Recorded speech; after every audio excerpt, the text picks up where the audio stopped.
Magandang umaga sa inyong lahat.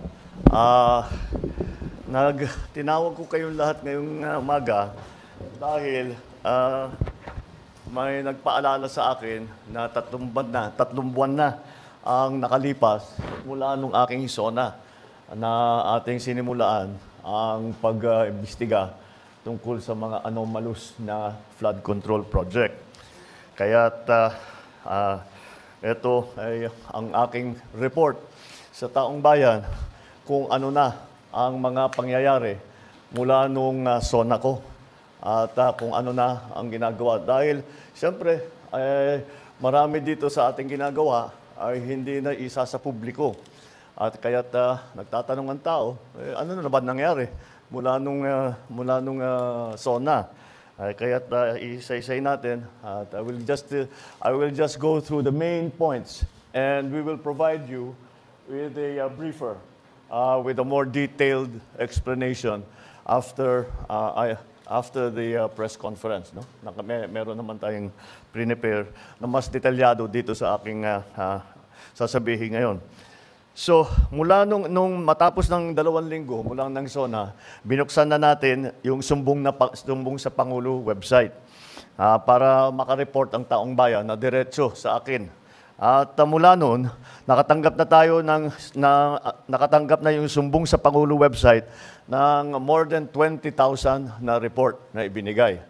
Kaya't marami po sa ating mga naimbestigahan na ay hindi po namin malalaman kung hindi nyo sinumbong sa amin.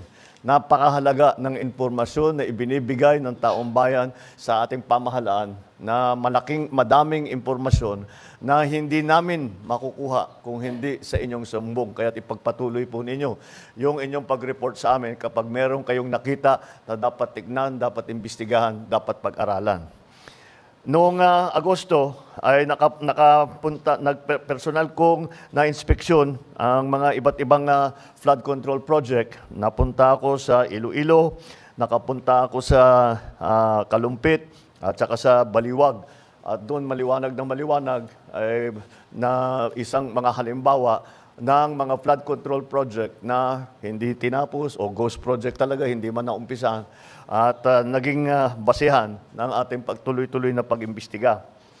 Noong September 2, nakumpiska ng Bureau of Customs ang 13 luxury vehicle ni Diskaya. At dahil sa irregularity sa importation at sa documentation, itong mga luxury vehicle na ito ay i-auction na. Ang pagkaintindi ko, merong 7 na i-auction next week at saka susunod na yung iba sa susunod na ibang linggo. Sa office naman ng Ombudsman, ano yung ating ginawa para pananagutin itong mga may gumagawa ng kalokohan? Sa office ng Ombudsman, nakapag-refer na ng reklamo ang DPWH. Galing sa DPWH ito noong September 8 dahil sa mga irregularidad sa 5 proyekto base sa Special Audit Report at Fraud Audit Report ng COA. Mula sa ahensya ng DPWH First District Engineering Office, ang mga sangkot dito, sina Henry Alcantara, Bryce Hernandez, J.P. Mendoza, Paul Jason Duya. Ang mga kinatawan naman sa mga kontratistang kasabwat nila ay sa St. Timothy Construction, Wawaw Builders, at saka Sims Construction Trading. Lahat yung mga pangalan na yan, matagal na nating naririnig. At ngayon ay sila ay napatunayan, nakasabwat dito sa mga ginagawa sa mga flood control project na hindi tama ang pagka-bid, hindi tama ang pagkakontrata, hindi tama ang pagka-implementasyon, hindi tama ang pagbayad. Isang buwan matapos na malunsad yung website, binuo natin ang Independent Commission for Infrastructure. Dahil nalaman natin matindi ang sistema ng korupsyon, hindi lang sa flood control project, kundi pati rin sa ibang proyektong pang-infrastruktura ng gobyerno, kaya ginawa po natin yung ICI. Yung ICI na yan ay para imbestigahan lahat ng infrastructure projects na kailangan tignan dahil may question kung tama ba ang pagkagawa. At papagpatuloy ng ICI yung kanilang na tuloy-tuloy naman ang trabaho ng ICI. Kung maalala ninyo, ICI is investigative. So tuloy-tuloy ang kanilang investigasyon. Kung ano yung finding nila sa investigasyon nila, ipinapasa nila sa DOJ at saka sa Ombudsman. Sa parehong araw, nagsampa ng kaso ang DPWH sa Ombudsman laban sa 20 opisyal ng DPWH ng Bulacan First District Engineering Office at 5 pribadong individual dahil sa paglabag sa Anti-Graft and Corruption Practices and Corrupt Practices Act, Revised Penal Code at Government Procurement Reform Act. Kasama dyan si Henry Alcantara, Bryce Hernandez, JP Mendoza at ang mag-asawang Diskaya. Mula naman noong September 15 hanggang November 5, ang Anti-Money Laundering Council, yung AMLAC, ay nakakuha ng 7 freeze order mula sa Court of Appeals. Saklaw ng freeze order na ito ang kabuuang halaga ng 6.3 billion pesos. Nagsimula na ang Solgen na magbuo ng forfeiture case para itong 6.3 billion pesos ay mababawi ng pamahalaan at itong perang ninakaw ay maibabalik sa taong bayan. Saklaw ng freeze order ito, 6.3 billion. At noong September 18, nakapag-refer tayo muli sa Office of the Ombudsman ng ikalawang batch ng mga kasong kriminal ukol sa 2 maanomaliang proyekto. Ito ang kinakasangkutan ng 6 na opisyal ng DPWH at 2 pribadong kontratista. Andito yata, these are the cases. No? Mula naman noong September 29 hanggang November 6, nagsumiti na ang ICI sa Office of the Ombudsman ng criminal at administrative cases laban sa 37 individual na konektado sa mga maanomaliang FCPs. Kabilang dito mga kasong graft and corruption, malversation, falsification, plunder, paglabag sa Code of Conduct for Public Officers. Samantala, nag-submit din ang DPWH sa Philippine Competition Commission ang 12 kaso ng bid manipulation at bid rigging noong October 3. Kinasasangkutan ng 6 na pribadong kumpanya. Dito pa lang sa mga kasong ito, makakabawi tayo ng 3 hanggang 5 bilyong piso ang penalty na pag sinama-sama natin lahat ng penalty ng lahat ng kaso ng mga bid rigging so far, baka meron pang idadagdag diyan sa kasalukuyan pa lang yan, ay makakabawi tayo ng 3 to 5 billion pesos in terms of fines. Nito na mga October 23, nagsampa ng kasong malversation at paglabag sa Anti-Graft and Corrupt Practices Act ang DPWH laban sa 21 opisyal ng DPWH La Union 2nd District Engineering Office at Davao Occidental District Engineering Office at 4 na pribadong individual. Moises Tabucol ng Silver Wolves Construction Corporation, Alvin Diego ng Silver Wolves Construction Corporation, Maria Roma Angeline Rimando ng St. Timothy Construction Corporation, Cesara Rowena Diskaya ng St. Timothy Construction Corporation. Ang sabi ni Ombudsman Remulla ay meron ding person of interest in the person of Congressman Eric Yap na dating Committee on Appropriations Chairman mula 2019 hanggang 2022. Nito namang November, sinampahan ng DPWH ang 6 na kumpanyang ito na 3 kaso ng bid manipulation at bid rigging. Mula naman November 6 din, nagsampa naman ang Bureau of Internal Revenue, ang BIR natin, ng 10 kaso sa DOJ laban sa mga opisyal ng DPWH at mga kontraktor.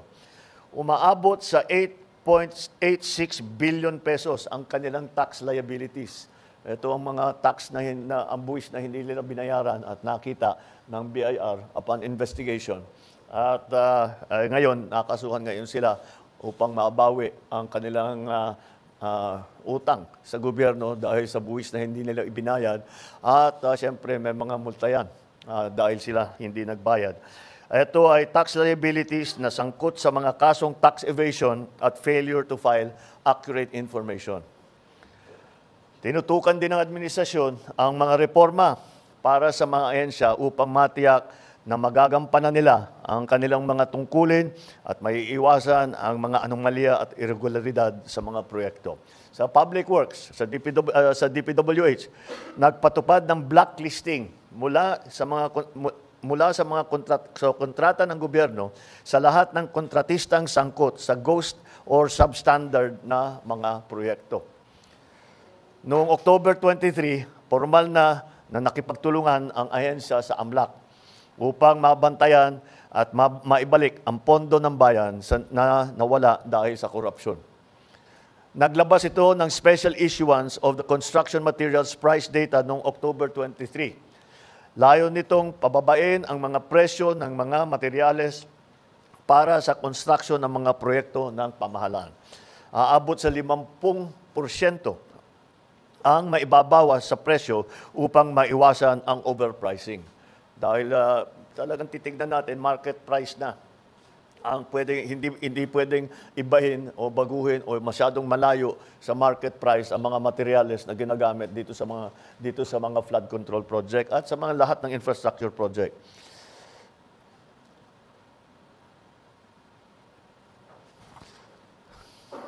Ang ginawa naman ng DTI matapos na kanselihan ang mga lisensya ng 9 na kontratistang konektado kay Sara Diskaya, ipinatupad ang mas mahigpit na mga regulasyon sa kontraktor. Unang-una, napakasimple at nakakapagtaka na ito ay pinabayaan at it was a very strange development na ito ay that was allowed na ipinagbawal na ngayon natin, which is actually bawal naman talaga, pero hindi masyadong hindi ini-enforce. Pero pinagbawal natin na matibay na mga may-ari ng construction company ay maging miyembro ng pick-up board. Dahil maliwanag ng maliwanag, pagka ikaw ay may construction company, tapos ikaw nagbibigay ng accreditation, lisensya sa mga constructor, ay napakaliwanag ng conflict of interest. Kaya hindi na natin papayagan yan ulit. Upang masiguro may susulong ang katapatan, integridad at pananagutan sa pamahalaan, nagsasagawa tayo ng mga reforma sa iba't ibang sektor ng ating bansa. Bumubuo tayo ng transparency portal upang makapagbigay sa publiko ng mas malawak na access sa impormasyon tungkol sa mga proyekto, kabilang ang mga detalye hinggil sa mga kontratista. Nagpapatupad ng tanggapan, lokasyon at status ng proyekto. Ibig sabihin, babantayan natin ng husto every step of the way. Bawat hakbang sa prosesong ito ay babantayan natin na mabuti para pag may nakita tayong hindi tama nagawa o against the rules and regulations ay makikita natin kaagad at hindi na natin pababayaan na makikita lang after 2-3 years, gaya na nangyayari ngayon. Magpapatupad din tayo ng mga systematic na reforma sa 3 pangunahing larangan upang maipabuti ang transparency, ang security ng ating datos, ang pakikilahok ng mga mamamayan sa pagsusubaybay ng ating mga proyekto. Mga reforma sa design process upang mas mapabuti ang papaplano, maiwasan ang mga risk at masiguro na data-driven ang mga batayan at pagdidisenyo. Mga reforma sa bidding at sa procurement upang mapalakas ang kompetisyon, katapatan, integridad at maiwasan ang mga possible risk factor sa buong proseso ng procurement. Mga reforma sa proseso ng pagbabayad upang matiyak naman na ang pondo na nilalabas natin para sa mga proyekto ay talagang tapos na. Dahil marami tayong nakita, completed, bayad na, hindi mo naman mahanap yung project, ghost project. O kung may makita kang man project, hindi kumpleto, substandard. Kaya patitibayin natin ang proseso para tiyakin natin na lahat ng kontrata ay ma-implement na mabuti. Mga reforma rin sa proseso ng pagbabayad para tiyakin natin. Yun ang ating mga gagawin. Meron tayong nakita na bagong smart technology na ginagamit na ang AI. Ito ay titignan lang. Ang tinitignan niya, yung AI, tinitignan niya yung proseso ng kontrata. At pagka merong hindi tama ang takbo ng proseso ng kontrata, ay magfa-flag yan. Kailangan magfa-flag. Tignan niyo ulit ito. Dahil mukhang may problema, hindi tama ang ginawa. At may question kung talaga bang merong project na ganyan. Nagque-question kung merong maganda ba ang pag-implement ng proyekto. Kaya gagamitin natin lahat ng paraan na nasa atin, pati nga hanggang AI, lahat ng smart technology na ating nakikita na lumalabas, ay gagamitin natin lahat yan para inspection. Una, meron tayong smart technology para tignan kung ano ba talaga ang standard, kung maganda ang pagkaayos. Ito, tinitignan yung kung talagang linalagyan ng rebar, kung makapal talaga yung konkreto, yung semento sa tamang specification. Yung isa pa naman, yung isang smart technology na gagamitin natin, yung aking nabanggit, titingin sa proseso ng kontrata para pag may nakitang hindi tama, ay makikita natin kaagad. Maglilista yun, makikita natin, babalikan natin at imbestigahan natin bakit ganyan ang nangyari. Alam nyo, lahat naman tayo ay nais natin na makamtan ng kaagad ang hustisya. Ngunit kung may aral tayong natutunan sa nakaraan, ito ay ang mas mabuti na maging mabusisi tayo at tumagal ng kaunti kaysa magmadali at magkamali. Alam mo nyo, kinakatakutan namin na yung mga alam natin na talagang kasabwat dito sa kawalanghiyang ito, ay makakalusot sa kaso because of a legal technicality.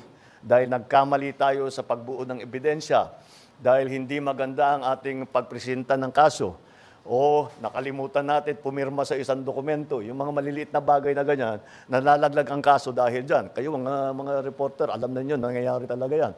Kaya tinitiyak namin na pagka kami ay sumampa ng kaso, yung kasong yan ay hanggang sa dulo ay matibay ang kaso at kung sino man ng mga guilty ay sila naman talaga ay mananagot at kung kailangan at kung huhusgahan sila ng korte ay makukulong sila. Sa bawat segundo na ating ibinibigay sa investigasyon, tinitiyak natin na ang bawat kasong isasampa laban sa mga abusado ay may sapat na ebidensya at hindi hahantong sa pagbabasura ng kaso. Yun ang pinakamasamang resulta. Yung alam natin na guilty, ngunit nagkamali tayo sa pagbuo ng kaso, nagkamali ang DOJ o nakalimutan, ay mawawala, masisira yung kaso natin, hindi natin mapapasagot yung taong yun o yung kumpanyang yun. Pananagutin natin lahat ng may kasalanan. Ibabalik natin. So tatlo talagang ating ginawa rito. Unang-una, sinampahan na natin ng kaso yung mga may ebidensya tayo na meron silang kinalaman dito sa mga korupsyon na ito. Pangalawa ay tinitiyak natin na ang kanilang ninakaw na pondo ay maibabalik sa pamahalaan upang magamit sa tama ang mga perang yan. At naglagay tayo ng mga reforma para itong mga pangyayaring ito ay hindi na mauulit. Kaya yan yung tatlong talagang tinututukan natin na bagay. At ito, yung aking mga nabanggit ngayon, ay yan, ang magiging resulta dito sa ating pag-focus, pagbigay ng pansin dito sa tatlo. Unang-una, mapapanagot ang mga kasama rito, mga kasabwat dito sa korupsyon. Pangalawa, maibabawi ng gobyerno ang pera na ninakaw nila. Pangatlo, gumawa tayo ng reforma para lahat na itong klaseng korupsyon na ganito ay hindi na mauulit. Kaya yung mga taong yan na kasabwat dyan, ito, mga walang hiyang ito, na nagnanakaw ng pera ng bayan, tapos na ang maliligaya ninyong araw. Hahabulin na namin kayo. Okay, that's it. I think I have It's already 10. Thank you very much. Maraming salamat, Mr. President. Ladies and gentlemen, the President is running a tight schedule today, as you know. So we'll just take... I'll take two questions. We'll take two questions from the floor. Yeah. The first question will be from Alvin Baltasar. Mr. President, magandang umaga po. Mr. President, nabanggit nyo yung sa presentation, meron ng mga nasampahang kaso at ang hinihintay po talaga ng taong bayan, merong makulong. Ang tanong ko po, Mr. President, kailan po kaya mangyayari na may makukulong at kailan po ito? Palagay ko, hindi palagay ko, alam ko, bago magpasko, marami dito sa napangalanan dito ay palagay ko nasa matatapos na yung kaso nila, buo na yung kaso, makukulong na sila. Wala silang Merry Christmas. Before Christmas, makukulong na sila. Mr. President, at nabanggit nyo rin po kanina yung kinakailangan mabawi natin kung ano man yung halaga na nanakaw nila sa taong bayan. Meron po tayong timeline? Wala tayong buo na kasi marami pa kaming nakikita eh. Marami pa kami nakikitang iba. So yung mga nabanggit ko na halaga, yun pa lang ang ating nakikita. Pero ako, nakakatiyak ako, marami pa tayong mababawi dito. So patuloy namin gagawin yan. Thank you, Mr. President. The next question from Kat. Good morning, Mr. President. Sir, you mentioned in the latter part of your speech na tapos na ang maliligayang araw nyo, hahabulin namin kayo.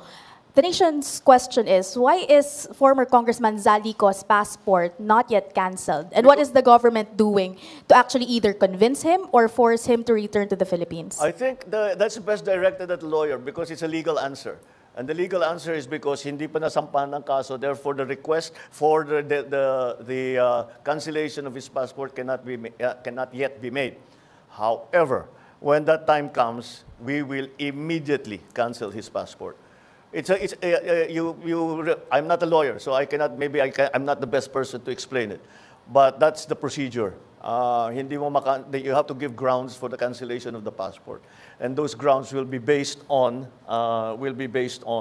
the cases that will be filed against him. Sir, just a follow-up question on that point. Sir, how convinced are you that Zaldico is the most guilty in this case, or are you somehow amenable to extending an option for him to become a state witness? I'm sorry, extending? An option for him to become a state witness. That option is always there, except for them who are the most guilty. Do you think he is? I don't want. And then pag sinabi ko, sasagutin kita, sasabihin nyo, prejudged.